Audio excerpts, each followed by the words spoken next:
Hi student, welcome back. How are you today? In the last lecture we discussed about the small intestine and their secretions. हमने digestive enzymes के बारे में discuss किया था, different kind के sales के बारे में डिस्कस किया था जो डिफरेंट टाइप के एंजाइम्स और हार्मोन का सिक्रेशन करते हैं. Now today we are going to discuss about the large intestine. Heading डाल दीजिए, लार्ज इंटेस्टाइन.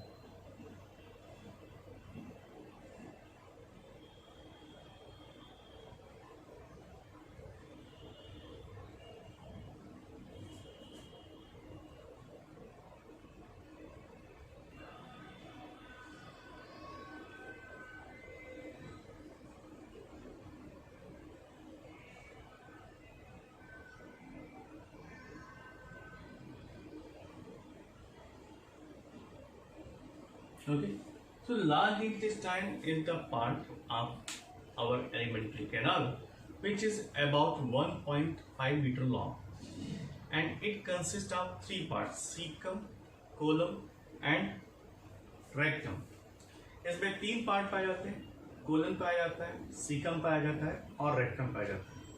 यहाँ पर एक ब्लाइंड पाउच पाया जाता है जिसके बारे में हमने डिस्कस कर लिया था, उसको हम वर्मीफॉर्म अपेंडिक्स कहते हैं. और vermiform appendix is vestigial in the case of human beings क्योंकि हर्बीवोरस में यहाँ पर सेलुलोज का डाइजेशन पाया जाता है. ठीक है, next point. Histologically the wall of colon is made up of three bands longitudinal muscles जिसको चिनियाई कोली कहते हैं. ठीक है, और दूसरा करेक्टरिस्टिक फीचर क्या है? The colon surface is the presence of small fat. So one by one point लिखते हैं. First point, large intestine, they are, it is about 1.5 meter long, okay, and it can be divided into three parts. कौन कौन से?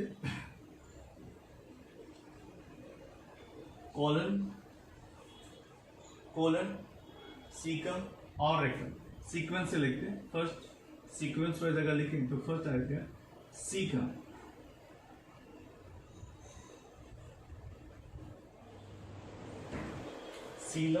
Caecum, colon और rectum.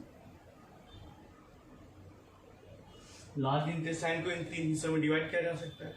Right, there is a blind pouch which is known as vermiform appendix. वो caecum region में पाया जाता है. यहाँ पर क्या पाया जाता है बेटा? वर्मीफॉर्म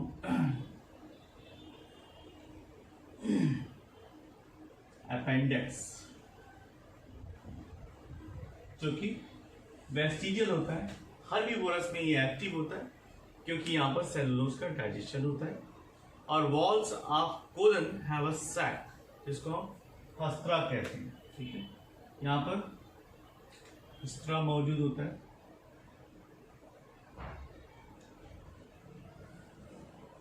नेक्स्ट, हिस्टोलॉजिकली अगर देखा जाए तो वॉल में थ्री बैंड पाए जाते हैं, लॉन्गिट्यूडनल बैंड पाए जाते हैं. ठीक है, इसको हम चिनियाई कहते हैं, चिनियाई कोली. और दूसरे करेक्टरिस्टिक फीचर जो मैंने आपको अभी बताया थोड़ी देर पहले, यहाँ पर छोटे छोटे फैट के लब्यूल्स पाए जाते हैं. तो नेक्स्ट पॉइंट लिख लेते हैं.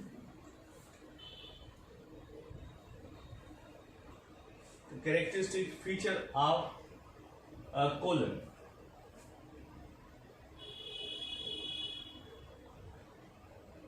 Colon have three bands, three longitudinal bands. यहाँ पर तीन longitudinal बैंड पाए जाते हैं जो कि मसल्स के बने होते हैं. कार्ड,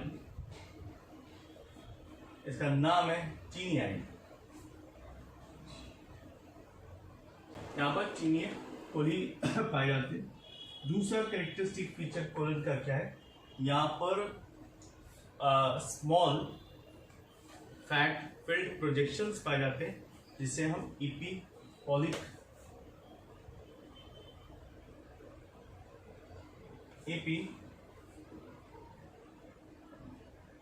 एपेंडेजेस कहते हैं.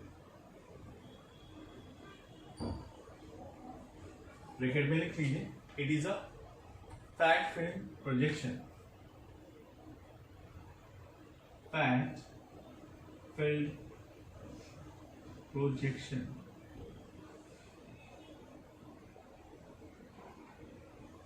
Okay, so this is the feature of colon. Now look at the next part. The colon part can be divisible into ascending, transverse, descending and sigmoid colon. अगर हम colon को भी divide करें तो उसमें चार डिवीजन पाए जाते हैं, ascending, transverse, descending and sigmoid colon. The sigmoid colon is also known as pelvic colon. ठीक है,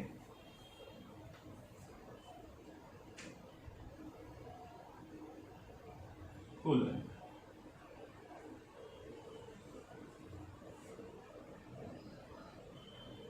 इसको चार हिस्सों में डिवाइड कर सकते हैं, 1, 2, 3 and 4. फर्स्ट पार्ट को हम कहते हैं ascending. Ascending colon. दूसरे पार्ट को हम कहते हैं ट्रांसवर्स.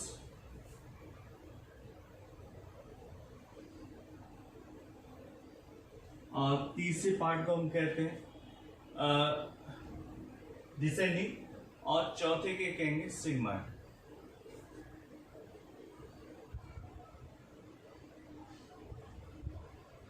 And sigmoid. तो इस तरह से हम कोलन को अकॉर्डिंग टू देयर शेप चार हिस्सों में डिवाइड कर सकते हैं. ठीक है, और सबसे लास्ट वाला जो सिग्मॉइड कोलन है, इसी को हम कहते हैं pelvic colon. It is also known as pelvic colon. Okay, next point. The ascending colon is the smallest and is without mesentery. जो ascending पार्ट है ये सबसे स्मॉलेस्ट होता है, इसमें मिसेंट्री भी नहीं पाई जाती. इसमें लिख लीजिए smallest. The last part of the anal canal having a strong sphincter. Sphincter पाए जाते हैं that opens outside by the anus.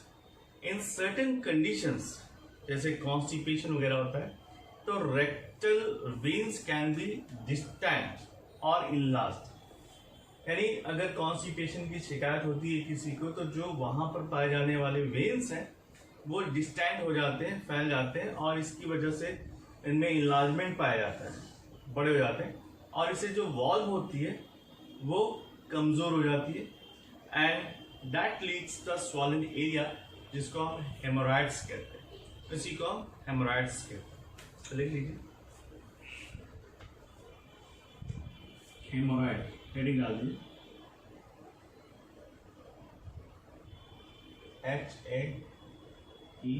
HAEMO.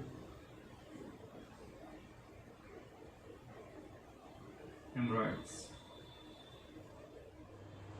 Hemorrhoid is what? Enlarged, weakened, rectal veins जो कि swollen हो जाते हैं, create swollen area which is known as hemorrhoids. ठीक है, इसी को हम hemorrhoids कहते हैं. So this is all about the colon. Next heading डाल दीजिए histology of alimentary canal.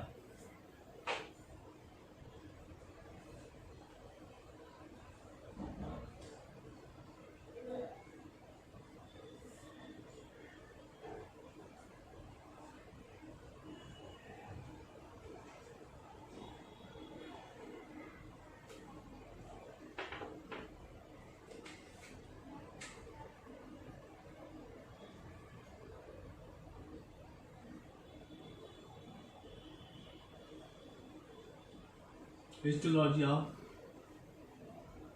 alimentary canal.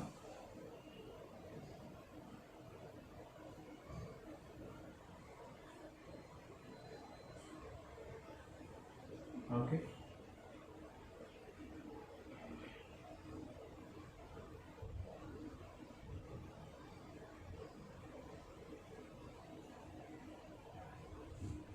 I'm going to draw a diagram of alimentary canal. Just follow it. Huh?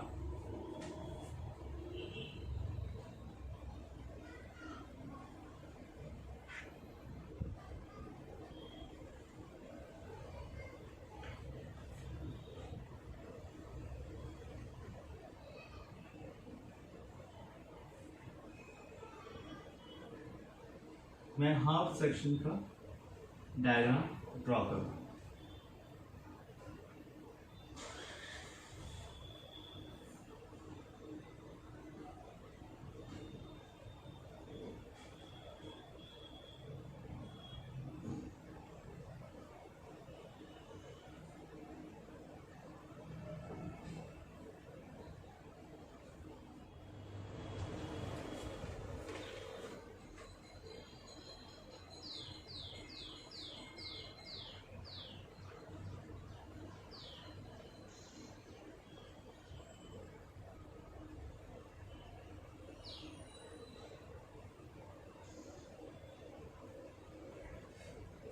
Okay, ये सबसे अंदर की लेयर है, इसके ऊपर की layer, and then after this is the layer which is muscular.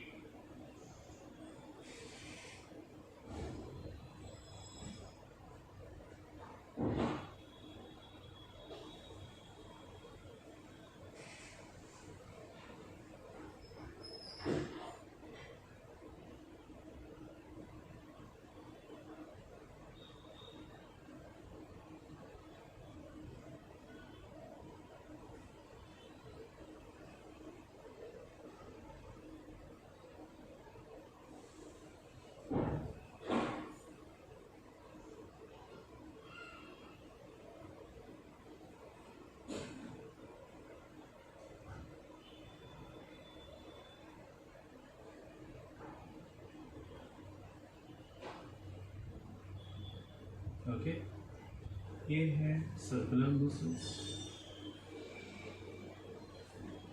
It have certain other features, crisscross arrangement.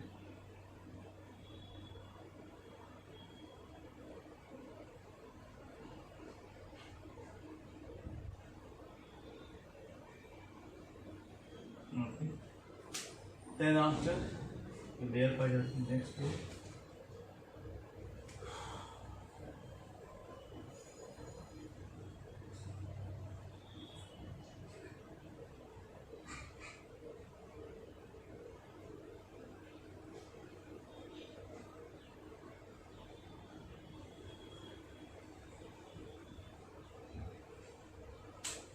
Okay, so these are different layers.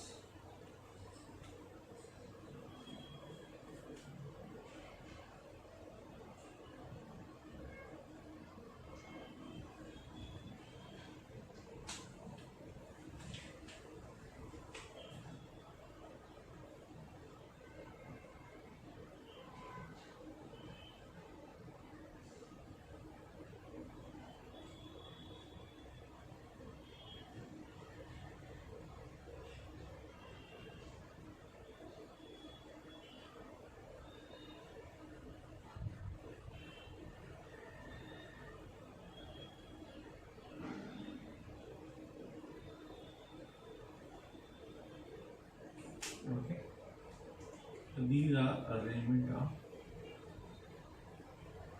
you can see here. Okay, the last is the structure which is known as mesentery.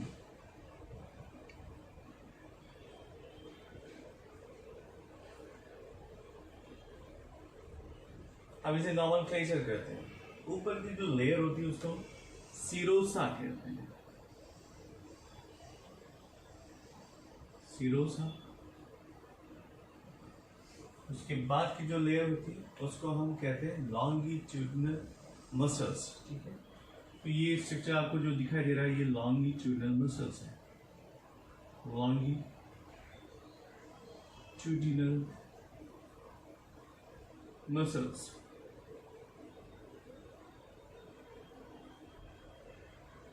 Okay. Then after उसके बाद जो layer पाई जाती है उसे हम mesenteric plexus कहते हैं।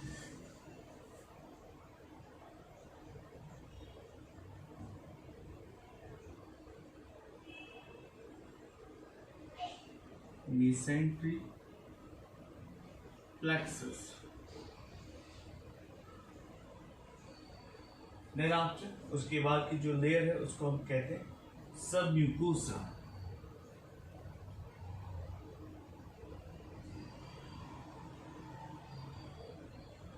Submucosa layer. Submucosa layer के बाद पाई आती है submucosal plexus.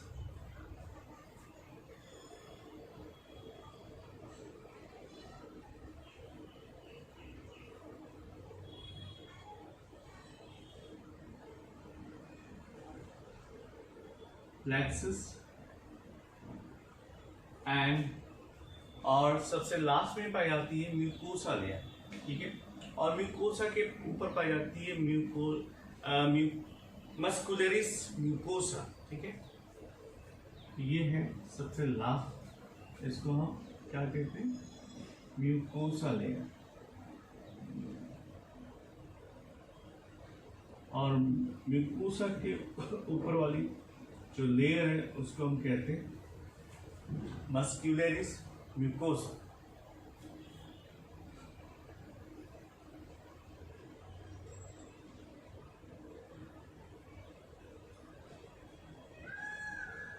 So you can see how the arrangement of muscles are formed.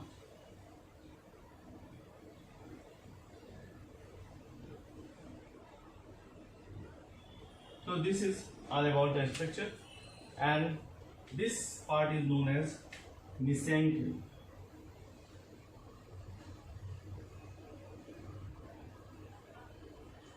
Okay. I hope आप लोगों ने डायग्राम बना लिया होगा।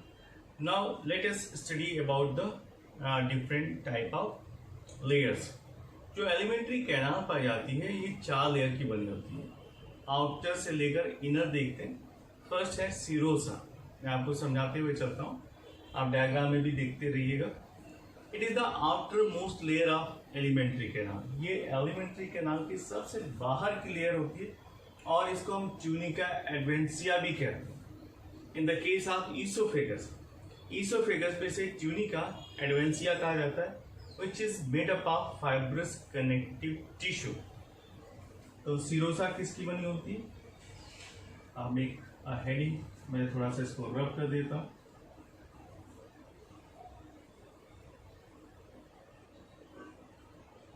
हेडिंग डाल देता हूं serosa.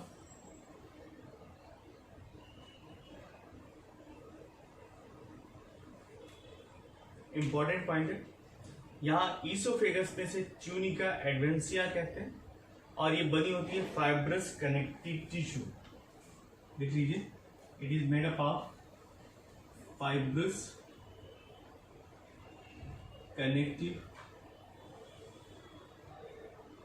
Tissue. Okay, next point, the serosa except oesophagus remaining part of alimentary canal is covered by the serosa layer। अगर हम ईसोफेगस को छोड़ दें तो बाकी हिस्सा वो किससे ढका होता है, सीरोसा लेयर से ढका होता है। And where it is made up of visceral peritoneum, जिसे हम पेरिटोनियम कहते हैं, visceral peritoneum. Tunica adventitia is made up of fibrous connective tissue. सिर्फ वो हिस्सा जो ईसोफेगस में पाया जाता है वो बना होता है, लिख देते हैं, फाइब्रस कनेक्टिव टिश्यू का ईसोफेगल रीजन।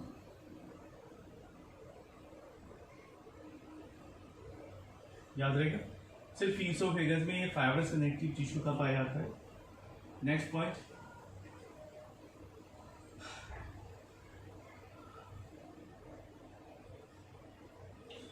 इसमें नेक्स्ट पॉइंट में लिखा कि except oesophageal region remaining part of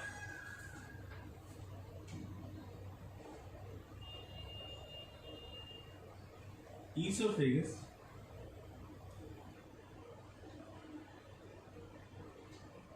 remaining part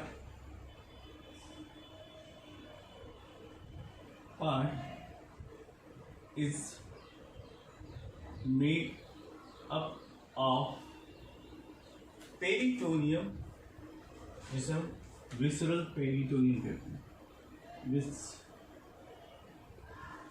peritoneum, इसको हम क्या कहते हैं, विसरल पेरिटोनियम, इसकी बनी होती है। नेक्स्ट हेडिंग डाल दीजिए मस्कुलरिस, जिसको हम एक्सटर्ना या मस्कुलरिस कोट कहते हैं। So it is made up of two type of cells. यहाँ पर दो तरीके की सेल्स पाई जाती है, मसल्स पाई जाती है। आउटर मस्कुलर लेयर जो बनी होती है लॉन्गिट्यूडनल मसल से, और inner is made up of circular muscle. तो ये दो तरीके की मस्कुलर लेयर से मिलकर बनी होती है। मस्कुलरिस हेडिंग डाल दीजिए।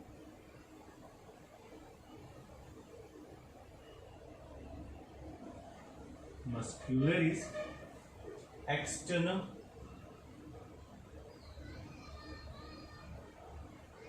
it is made up of two type of cells. First जो बाहर की तरफ पाई जाती है वो लॉन्गिट्यूडनल मसल्स होती है,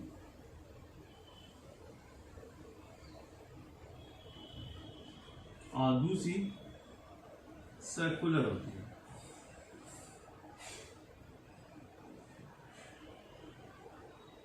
ओके, तो दो तरीके की सेल्स पाई जाती है, आउटर लॉन्गिट्यूडनल और इनर सर्कुलर। ठीक है, extra oblique muscles also found in the stomach region. Thickest muscular coat is found in the stomach region. जो सबसे थिकेस्ट कोट पाई जाती है मस्कुलर की, वो पाई जाती है स्टमक रीजन में। So maximum peristalsis is found in stomach. बाकी के कंपैरिजन में आपको यहां पर पेरिस्टाल्सिस मूवमेंट ज्यादा देखने को मिलती है। Okay, so the muscles are found in rectum is least quantity. अगर रेक्टम में देखा जाए तो इसकी क्वांटिटी लेस पाई जाती है। सो सबसे कम अगर पेरिस्टाल्सिस मूवमेंट देखती है तो रेक्टम में पाई जाती है। Maximum stomach, minimum rectum region. तो लिख लीजिए इसको।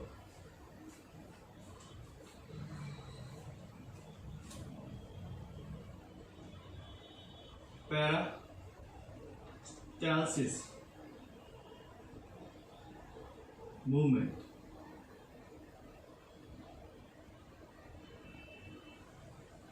पहले मैं समझा देता हूँ ये पेरिस्टाल्सिस मूवमेंट है क्या। Whenever you take any kind of food, जब भी आप फूड को लेते हैं, इंगल्प करते हैं, तो ईसोफेगल रीजन से ही ये प्रोसेस स्टार्ट हो जाती है। ये एक ऐसी प्रोसेस है जिसकी वजह से जो फूड पार्टिकल है सीधे नीचे की तरफ जाते हैं या आगे की तरफ मूव करते हैं, तो बैक फ्लो नहीं हो सकता। ठीक है, तो इसी को हम कहते हैं पेरिस्टाल्सिस मूवमेंट, और ये मूवमेंट पूरे एलिमेंट्री कैनाल में पाया जाता है। तो दैट इज वाई चाहे आप पृथ्वी पर हो या फिर स्पेस में हो, अगर आपने एक बार भोजन को ग्रहण किया, इनटेक किया, वो बैक फ्लो नहीं करता because of peristalsis movement.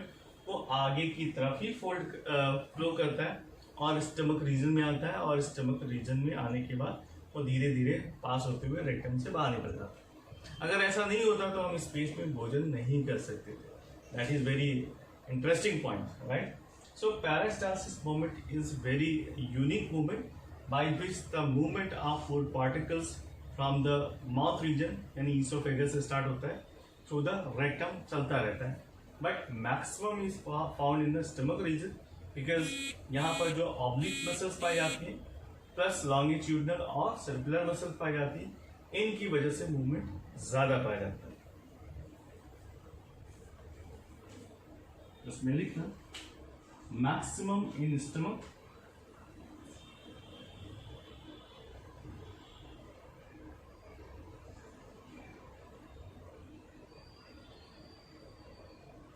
and minimum in rectum region, rectum.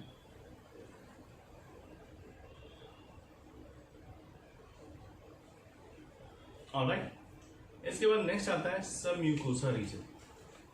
The submucosa region is made up of loose connective tissue and this layer contains blood, lymph vessels as well as nerves.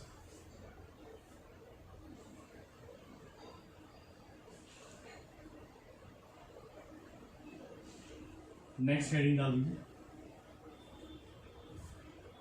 Submucosa.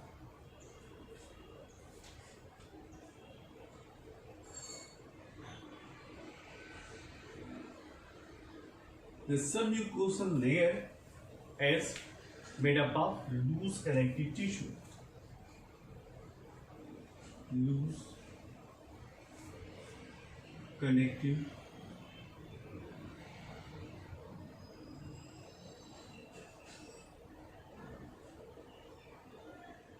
Tissue. ये loose connective tissue से मिलकर बने होते हैं, ठीक है। दूसरी खास बात क्या है कि दे हैव अ ब्लड, यहां पर ब्लड, लिम्फ और जो वेसल्स हैं वो तो पाए जाते हैं, साथ ही साथ नर्व भी पाए जाते हैं। Lymph vessels and nerve supply is found. Okay, so this is all about the submucosal. इसके बाद सबसे लास्ट में आता है म्यूकोसल लेयर, ठीक है, या उसे म्यूकोसा है, mucosa. The mucosa is the innermost layer of gut which contains the secretory as well as absorptive cells. यहाँ पर secretion भी होता है और absorption भी होता है. So it can be differentiated into 3 parts. कौन कौन से? outer, middle और inner. तो 3 part भी divide किया जा सकता है. First,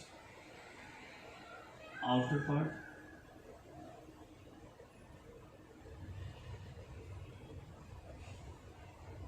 Middle part and last inner part.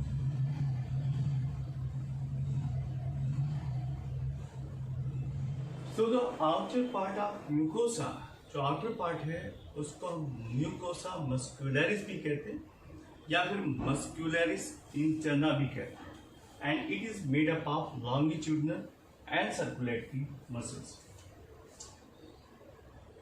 Longitudinal